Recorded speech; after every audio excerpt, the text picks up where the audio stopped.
Can you tell me how the collaboration with James Patterson came about?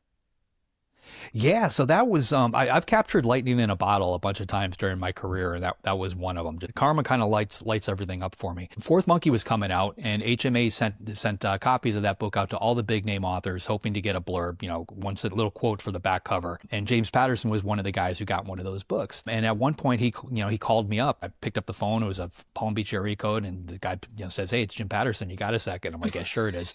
I'm thinking it's one of my friends pranking me or Yes, I have something. a second. Yeah. Yeah, he starts talking, and I realize it's really him. And he gave me all his thoughts on the book. He told me what I did right, what I did wrong. And then we started talking about the idea of actually working together. And we made plans to have lunch the next time I was in Florida. And when I showed up for the lunch, he had a folder that was probably like an inch thick on me. He knew all about my history as a book doctor, a ghostwriter, a lot of the projects that I worked on, things with NDAs. Like somehow he knew, what I had been involved with. But we started brainstorming, and I was a pantser at the time. But Patterson, notorious outliner, he does 30 to 50 pages for every book that he writes. So when we had that lunch, it just didn't seem like we would be able to work together. So we parted ways, and a couple months later, we talked again. He's like, "You know what? Let's go ahead and try it your way. Let's pants a novel."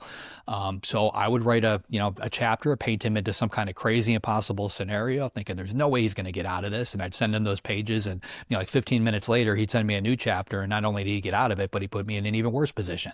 We just tried to one up each other, and we had so much fun. Probably the twistiest book I've ever written. It's called The Coast to Coast Murders.